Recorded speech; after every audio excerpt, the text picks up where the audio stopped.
Hello दोस्तों, नमस्कार, good morning. परीक्षा प्रो यूट्यूब चैनल पे आप सभी का स्वागत है। आज से हम लोग डेली करंट अफेयर की सीरीज स्टार्ट करेंगे और आप लोगों को इसी चैनल पर डेली करंट अफेयर्स के वीडियो अपलोड कर दिए जाएंगे। तो आइए देखते हैं आज 11 सितंबर के वीडियो में हम लोगों को कौन-कौन से इम्पोर्टेंट टॉपिक्स पढ़ना है। जो पहला टॉपिक आज हम लोगों को पढ़ना है वो पढ़ना है G20 समिट के बारे में। G20 समिट जैसा कि आप सब लोग जानते हैं कल समापन हुआ नई दिल्ली में G20 समिट का, तो इसके बारे में हम लोग डिटेल्स में पढ़ेंगे और देखेंगे कि एग्जाम में कहाँ-कहाँ से क्वेश्चन पूछे जा सकते हैं। जो सेकंड पॉइंट हम लोग पढ़ेंगे वो पढ़ेंगे आदित्य L1 मिशन के बारे में। इसरो के द्वारा सन पर भेजा गया ये मिशन है, इसके महत्वपूर्ण पॉइंट्स देखेंगे। थर्ड हम लोग जो आज पढ़ेंगे वो पढ़ेंगे सबल योजना के बारे में, जो कि हिमाचल प्रदेश की योजना है, और उसी के साथ कुछ इम्पोर्टेंट योजनाएं जो कि स्टेट्स द्वारा स्टार्ट की गई हैं और जो डिफरेंट एग्जाम में पूछे जाते हैं उसको देखेंगे। फोर्थ टॉपिक जो आज हम लोग पढ़ेंगे वो पढ़ेंगे इम्पोर्टेंट डेज इन सितंबर, कौन सा नेशनल डे, इंटरनेशनल डेज और इस महीने के इम्पोर्टेंस के बारे में। जो फिफ्थ टॉपिक हम लोग पढ़ेंगे वो पढ़ेंगे major exercise between India and France. अभी रिसेंटली वर्ल्ड एक्सरसाइज हो रहा है इंडिया और फ्रांस के बीच में, तो हम लोग उससे रिलेटेड सारे इंडिया और फ्रांस के बीच में होने वाले एक्सरसाइज के बारे में पढ़ेंगे। तो आइए स्टार्ट करते हैं आज का पहला टॉपिक, जो कि है G20 समिट के बारे में। G20 समिट होस्ट कंट्री हमारा प्यारा भारत। हम सभी लोग जानते हैं इस बार G20 की अध्यक्षता इंडिया कर रहा है। पहला क्वेश्चन ये आता है, क्या इसके पहले इंडिया में कभी G20 की समिट हुई थी? तो नहीं हुई थी, ये फर्स्ट टाइम हो रहा है, इसलिए और भी ज्यादा इंपॉर्टेंट हो जाता है। सेकेंड, इंडिया इसका जो प्रेसिडेंसी का टाइम पीरियड है वो कब से कब तक का है? तो दिसंबर 1, 2022 से नवंबर 30, 2023 तक का टाइम पीरियड इंडिया के लिए था। नेक्स्ट है जो लीडर्स लेवल का जो मीटिंग है वो कौन से डेट को था? जो स्टेट्स हेड जब इंडिया में आए थे तो वो 9 और 10 सितंबर को था। कल इसका न्यू दिल्ली में आयोजन खत्म हुआ। नेक्स्ट जो क्वेश्चन पूछा जा सकता है वो है इसका वेन्यू क्या है? तो इसका वेन्यू था भारत मंडपम। भारत मंडपम। अभी रिसेंटली एक महीने पहले प्राइम मिनिस्टर जी ने इसका इनॉग्रेशन किया हुआ था। ये प्रगति मैदान न्यू दिल्ली में है।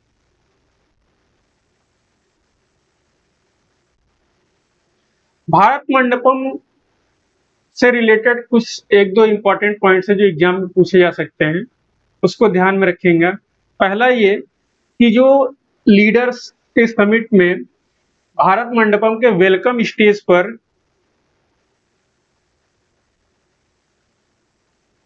किसका चित्र बना हुआ था?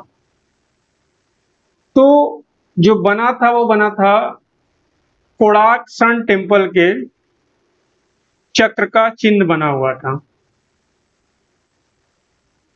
Sun temple Konark.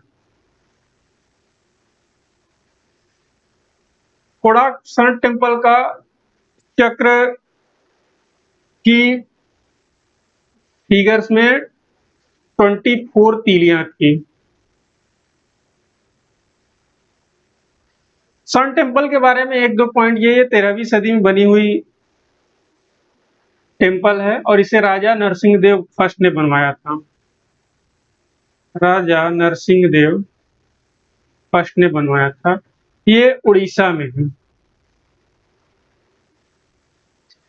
नेक्स्ट हम लोगों से पूछा जा सकता है लोगो के बारे में। G20 समिट का लोगो क्या था? तो लोगो हम लोग का था लोटस,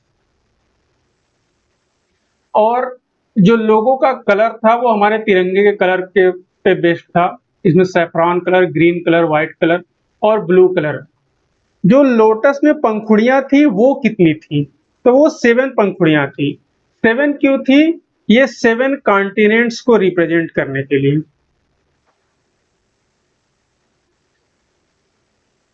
नेक्स्ट हमसे पूछा जा सकता है थीम के बारे में। तो थीम 2 था, हिंदी में और इंग्लिश में। जो हिंदी में था वो था वासुदेव कुटुंबकम।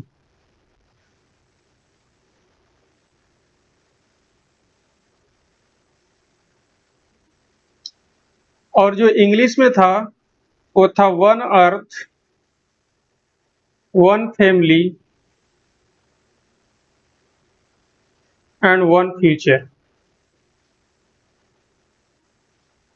जो वासुदेव कुटुंबकम शब्द लिया गया था वो महाउपनिषद से लिया गया था। ये बात इंपॉर्टेंट है, याद रखिएगा। महाउपनिषद।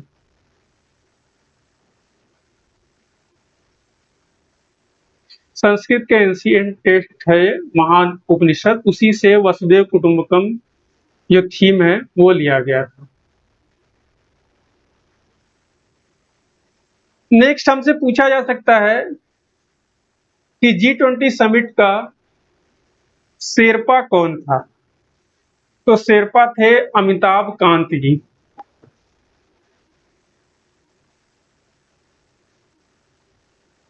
अमिताभ कांत जी। नेक्स्ट हमसे कभी कभी पूछा जाता है G20 समिट का ट्राइका देश कौन कौन से हैं?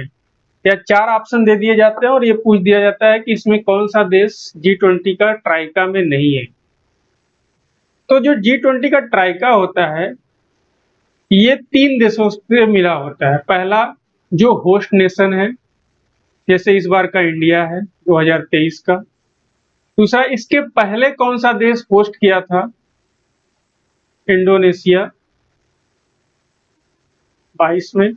और नेक्स्ट अगला कौन सा देश होस्ट करेगा, जो कि है ब्राजील। तो ये तीनों मिलकर के ट्राइका बनाते हैं G20 का। नेक्स्ट इसमें एक पॉइंट और कर लिए, 2025 का जो होस्ट नेशन है G20 का वो है south Africa. One more important thing about G20, G20 का कोई भी हेडक्वार्टर नहीं है।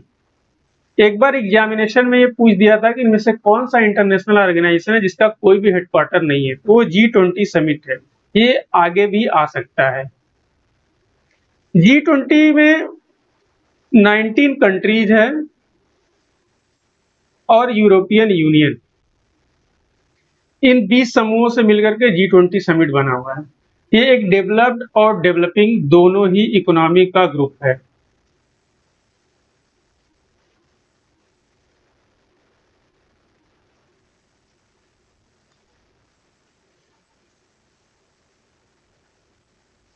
एक क्वेश्चन है कि भारत मंडपम के कन्वेंशन हॉल में किसकी मूर्ति लगी हुई थी? ये इंपॉर्टेंट क्वेश्चन है, एग्जाम में पूछा जा सकता है। तो वो थी नटराज भगवान की, जो शिव जी का रूप है, तांडव रूप। भगवान नटराज की मूर्ति लगी थी। इसकी ऊंचाई कितनी थी? तो ये थी 28 फीट।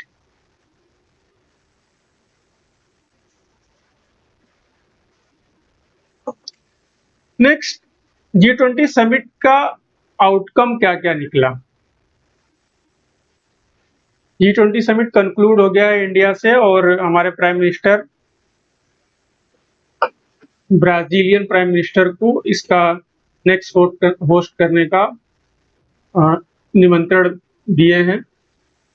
जो डिसीजन हुआ उसे नाम दिया गया दिल्ली डिक्लेरेशन या New Delhi leader summit Delhi declaration. New Delhi leaders summit declaration. इन दोनों में से कोई भी पूछा जा सकता है G20 का डिक्लेरेशन का नाम क्या था। डिक्लेरेशन में कुछ इंपॉर्टेंट पॉइंट्स क्या क्या थे, तो पहला जो पॉइंट था डिक्लेरेशन से रिलेटेड वो था कि अफ्रीकन यूनियन को परमानेंट सदस्य देश बनाया गया। अफ्रीकन यूनियन ये 55 नेशंस का अफ्रीकन नेशंस का ग्रुप है और इसे ग्लोबल साउथ कहा जाता है। तो G20 अब अपने रीच को अफ्रीकन कंट्रीज में भी बढ़ाना चाह रहा है और इस 55 देश में से 10 ऐसे महत्वपूर्ण देश है जो इस समय टॉप 10 इकोनॉमीज में काउंट होते हैं। नेक्स्ट है जो इम्पोर्टेंट पॉइंट है इस मीटिंग के आउटकम का, वो है ग्लोबल बायोफ्यूल अलायंस का अनाउंसमेंट। ग्लोबल बायोफ्यूल अलायंस ये लॉन्च हुआ है G20 समिट में। इसका मकसद क्या है? इसका मकसद है टिकाऊ बायोफ्यूल बेस्ड इंजन को बढ़ावा देना। बायोफ्यूल एक रिन्यूएबल एनर्जी सोर्स है और इसमें अभी टेक्नोलॉजी डेवलपमेंट हो रहे हैं और भी ज़्यादा इम्प्रूवमेंट की ज़रूरत है। तो इसके लिए सारे वर्ल्ड लेवल के लीडर्स टेक्नोलॉजी कोऑपरेशन में एक दूसरे का हेल्प करने के लिए और सप्लाई चेन को विकसित करने के लिए एक साथ आएंगे और इस इमर्जिंग टेक्नोलॉजी को और भी ज़्यादा बेहतर बनाने का प्रयास करें। जो नेक्स्ट इंपॉर्टेंट पॉइंट निकल के आया वो निकल के आया न्यू कनेक्टिविटी नेटवर्क के बारे में। न्यू कनेक्टिविटी नेटवर्क या इसी को कहा जा रहा है India middle east Europe economic corridor.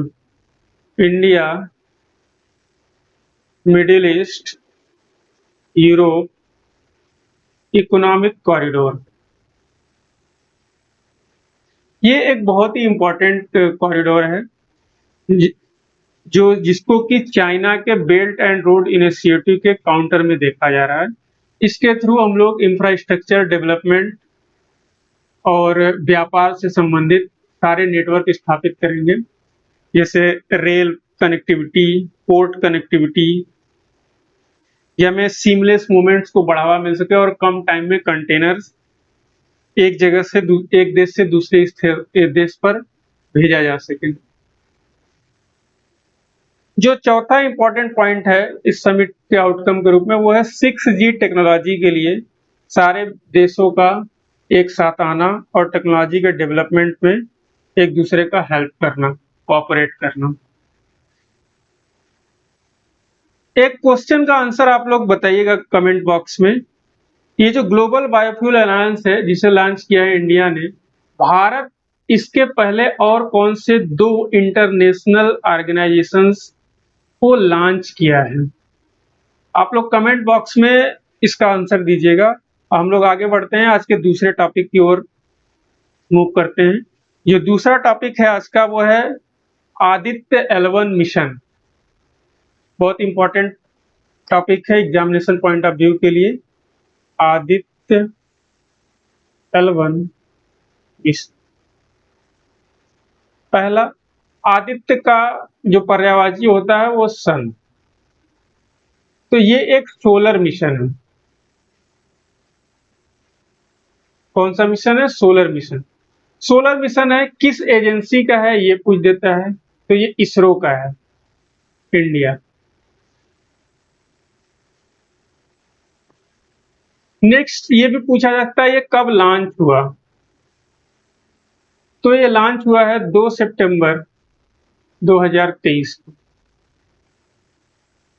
Next ये पूछा जाता है इसे L1 पॉइंट पे पहुंचने में कितना टाइम लगेगा, तो टाइम लगेगा 125 डेज का।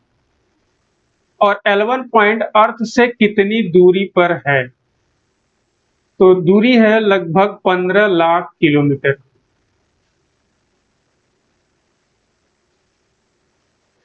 नेक्स्ट इस मिशन से रिलेटेड पूछा जा सकता है कि इस मिशन में रॉकेट कौन सा यूज हुआ है।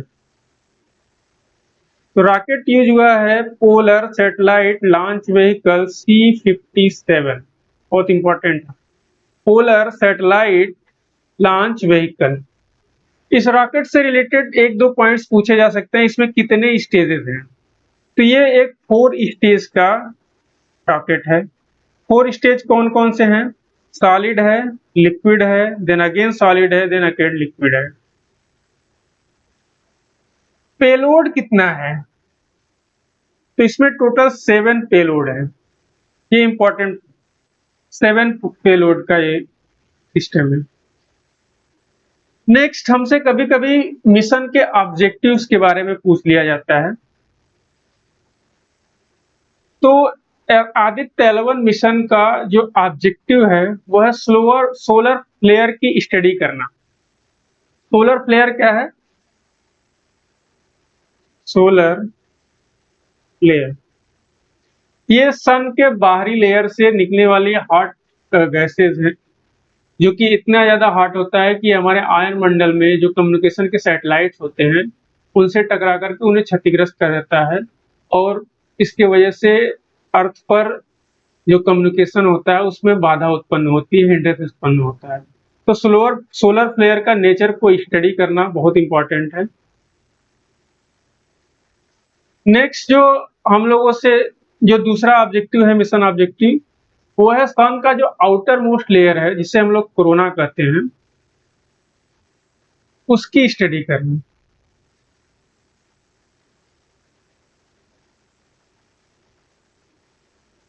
कोरोना की स्टडी करना, इसमें मेन 2 चीजों की स्टडी है। एक तो ब्लैक स्पॉट वो क्यों होते हैं और कैसे बनते हैं, दूसरा हीट या एनर्जी के जनरेशन, कैसे सन पर एनर्जी का जनरेशन, इतना ज्यादा एनर्जी जनरेट होता है।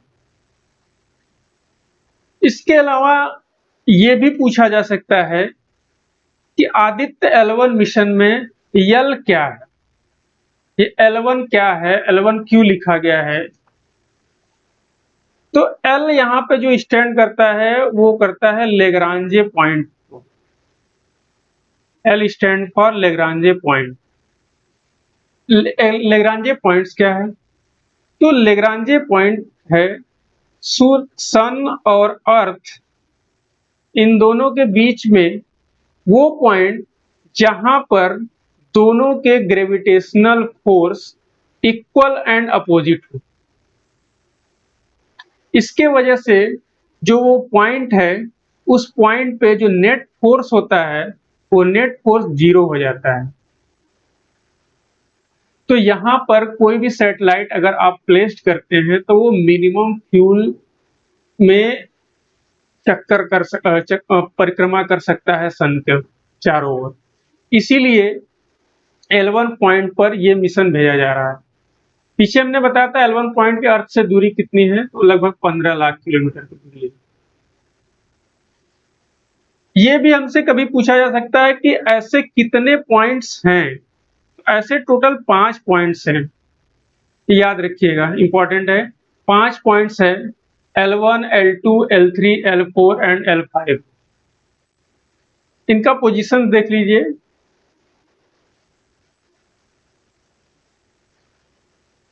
ये हमारा सोलर सिस्टम है, सपोज करिए ये सन है और ये हमारा प्यारा अर्थ है। इनके बीच में जो ये पॉइंट है इसे कहते हैं L1।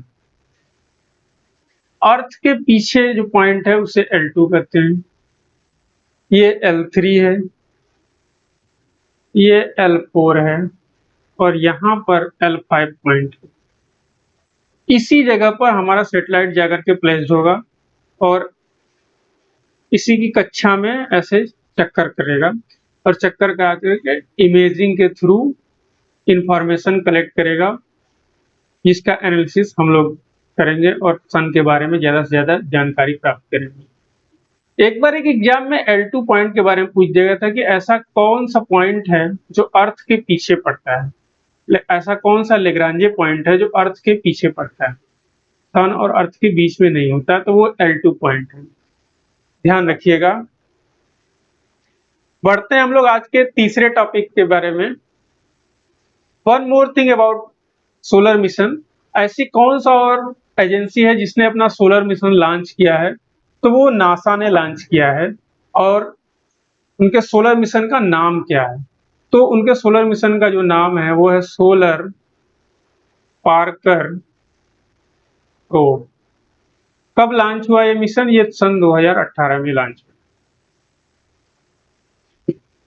बढ़ते हैं आज के थर्ड टॉपिक पे, जो है सबल योजना के बारे में। सबल योजना। सबल योजना ये हिमाचल प्रदेश की योजना है। इसका मुख्य ऑब्जेक्टिव है जो विकलांग बच्चे हैं उनको उपकरण मुहैया कराना।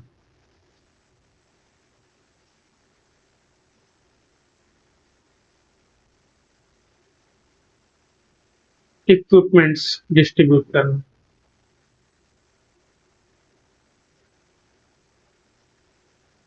एसएससी एग्जामिनेशन में वन लाइनर में स्टेट्स की योजनाएं आजकल बहुत पूछी जा रही हैं। हर शिफ्ट में एक न एक योजना पूछी जा रही है जो किसी भी स्टेट से रिलेटेड है। तो हम लोग यहाँ पे देखते हैं कुछ इंपॉर्टेंट स्टेट्स की योजनाओं के बारे में, और एक लाइन में केवल देखेंगे कि उसका मेन ऑब्जेक्टिव क्या था। जैसे सबल योजना हिमाचल प्रदेश का था और ये विकलांग बच्चों के लिए था। ऐसे ही है लाडली बहना योजना।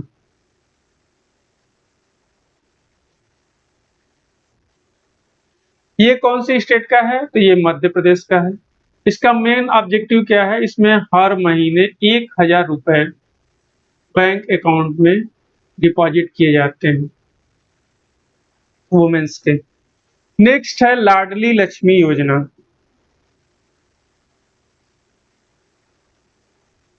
ये कौन सी स्टेट की योजना है? तो ये भी मध्य प्रदेश का है। इसमें क्या होता है?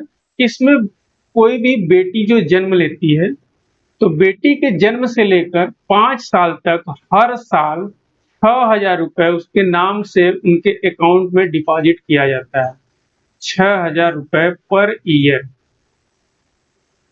5 साल तक, 1 to 5 years। इंपॉर्टेंट योजना है, पूछे जा सकते हैं एग्जाम में। थर्ड जो योजना है वो है मुख्यमंत्री कन्या सुमंगला योजना।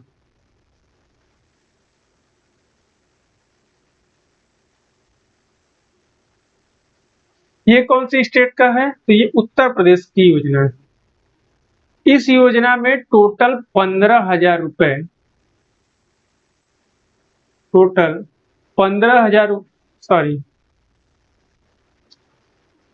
इस योजना में टोटल 15,000 रुपए किस्त के रूप में बच्चों के एक बेटी के जन्म से लेकर के 18 साल होने तक में जमा किया जाता है उनके अकाउंट में सेविंग के रूप में। जैसे फर्स्ट किस्त आपकी जो जन्म पे ही मिल जाती है, जो है 2,000 रुपए का। सेकेंड किस्त जो मिलती है वो 1 साल पे है और 1,000 रुपए मिलता है जब सारा टीकाकरण हो जाता है उसके बाद। जो थर्ड किस्त होता है वो 2,000 रुपए का होता है जब पहली क्लास में बेटियां एडमिशन लेती है। ऐसे ही टोटल 5 किस्तों में ये 15,000 रुपए बेटियों के अकाउंट में डिपॉजिट किया जाता है। जो नेक्स्ट योजना है वो है ग्रामीण मित्र योजना। ग्रामीण मित्र योजना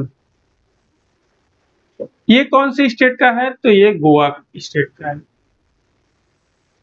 नेक्स्ट हमारा है सीएम सशक्त बहना उत्सव योजना। सीएम सशक्त बहना उत्सव योजना। मुख्यमंत्री सशक्त बहना उत्सव योजना। ये कौन सी स्टेट का है? तो ये उत्तराखंड का है। इसमें क्या होता है? इस योजना में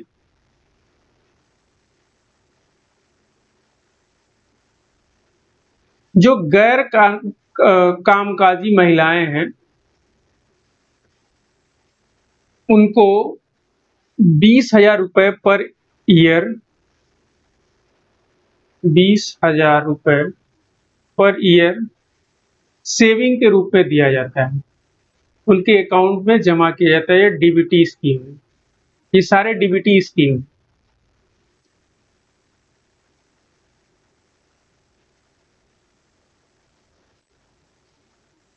सॉरी, एक करेक्शन है, ये ये दूसरी योजना के बारे में मैंने बता दिया। जो सीएम सशक्त बहना उत्सव योजना है, ये उत्तराखंड की योजना है। इसमें क्या होता है कि हमारी उद्यमी महिलाएं वो जो प्रोडक्ट्स बनाती हैं, उन प्रोडक्ट्स के लिए मार्केट उपलब्ध कराना, ये इस योजना का मेन ऑब्जेक्टिव है। उद्यमी महिलाएं, इनको मार्केट उपलब्ध कराना ताकि इनके प्रोडक्ट्स की इन्हें उचित कीमत मिल सके। नेक्स्ट जो योजना है हम लोगों की, वो है अम्मा और बहनी योजना। ये बहुत इंपॉर्टेंट योजना है, एग्जाम में 1-2 बार पूछा जा चुका है अलग अलग एग्जाम में। ये कौन सी स्टेट का योजना है? तो ये सिक्किम का है। ये सिक्किम गवर्नमेंट की योजना है। नॉर्थ ईस्ट की योजना अक्सर एग्जामिनेशन में पूछी जाती है। ये 2 पार्ट का है। इसमें पहला जो अम्मा योजना है, इस योजना में जो गैर कामकाजी महिलाएं हैं, इन्हें 20,000 रुपए मुहैया कराया जाता है इनके बैंक अकाउंट्स में डीबीटी के थ्रू, ताकि ये अपना कोई उद्योग या अपने परिवार का कोई भी पालन पोषण के लिए जो भी जरूरत है उसको पूरा कर सके पर ईयर। और जो दूसरा बहनी योजना है, इसे ये सैनिटरी नैपकिन के डिस्ट्रीब्यूशन के लिए। नेक्स्ट जो योजना है वो है एक पंचायत एक खेल का मैदान। ये कौन से स्टेट की योजना है? एक पंचायत एक खेल का मैदान।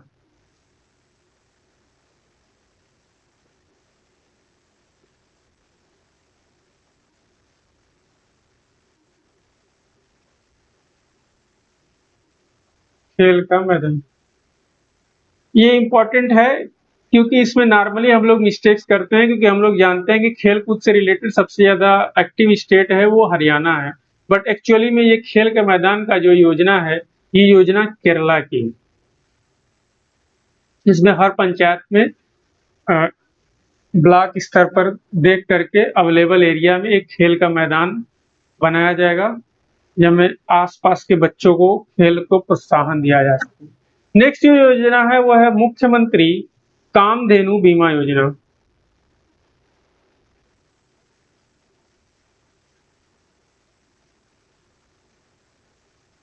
ये कौन सी स्टेट की योजना है? तो ये राजस्थान गवर्नमेंट की योजना है। इसमें क्या होगा, इसमें प्रति पशु 40,000 रुपए का बीमा कवर दिया जाएगा। प्रति पशु 40,000 रुपए का बीमा कवर। और इसके साथ ही साथ 2 पशु वाला जो भी हाउस होल्ड है, उसको बीमा कवर के साथ साथ 80,000 रुपए की आर्थिक सहायता भी दी जाएगी। तो ये कुछ इंपॉर्टेंट स्टेट्स की योजनाएं हैं जो रिसेंटली लॉन्च हुए हैं और आने वाले एग्जामिनेशन में पूछे जा सकते हैं। बढ़ते हैं आगे आज के चौथे टॉपिक की ओर, जो कि सितंबर मंथ के कुछ इंपॉर्टेंट डेट्स से रिलेटेड है। सितंबर का मंथ बहुत इंपॉर्टेंट मंथ है। ये टीचर्स डे के रूप 5 सितंबर को टीचर्स डे के रूप में मनाया जाता है। उसके अलावा लिटरेसी डे भी मनाया जाता है। तो इसमें सबसे पहले 2 सितंबर को कोकोनट डे मनाया जाता है। कोकोनट डे 2 सितंबर। नेक्स्ट 5 सितंबर टीचर्स डे।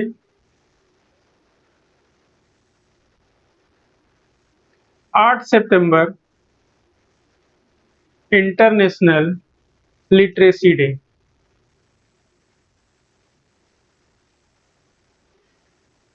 इसी लिटरेसी को प्रमोट करने के लिए 1 से 8 सितंबर का जो सप्ताह है, उस सप्ताह को लिटरेसी वीक के रूप में मनाया जाता है।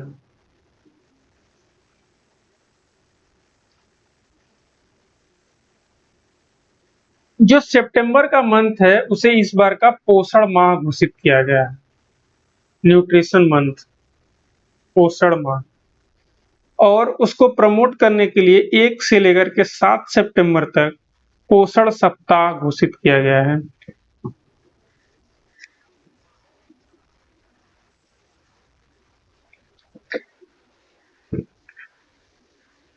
लिटरेसी का डिफिनीशन क्या है इंडिया में?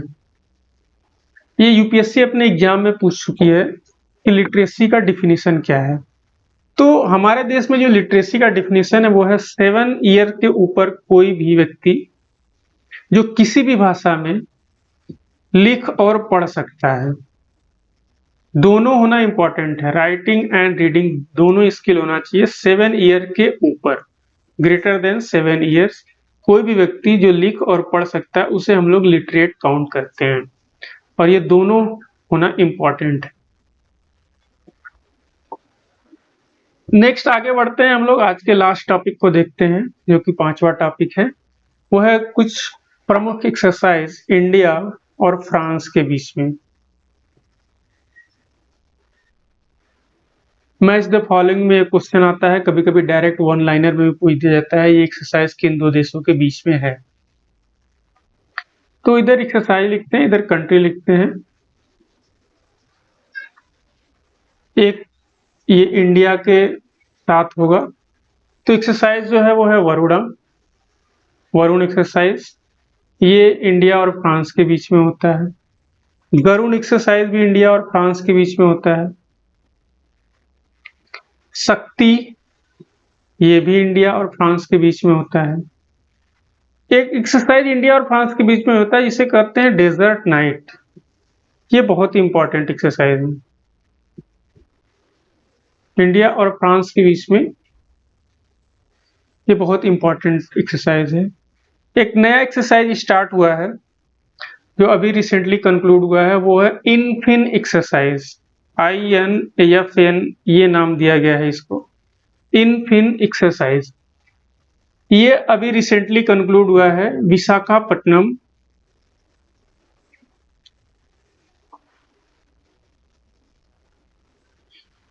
विशाखापट्टनम के पास बे ऑफ बंगाल में ये एक्सरसाइज हुआ है,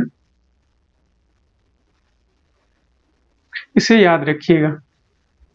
इंडिया और फ्रांस के बीच में एक एक्सरसाइज और है जिसे हम लोग फ्रिंज एक्सरसाइज बोलते हैं।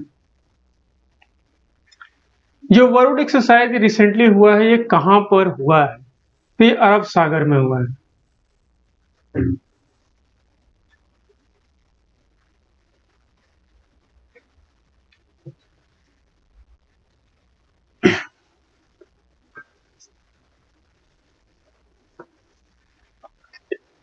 ये सारे एक्सरसाइज बहुत महत्वपूर्ण है, जिसमें 2 एक्सरसाइज बहुत ही ज्यादा महत्वपूर्ण है, एक इनफिन एक्सरसाइज और एक डेजर्ट नाइट। ये दोनों एग्जामिनेशन में अक्सर पूछे जाते हैं और आगे भी पूछे जाएंगे। आज के लिए इतना ही। सेशन अच्छा लगे तो लाइक करिएगा और अपने वैल्यूएबल सजेशन भी हमें दीजिएगा कि हमें और क्या इंक्लूड करना चाहिए। मिलते हैं अगली क्लास में। Thank you, thanks for watching.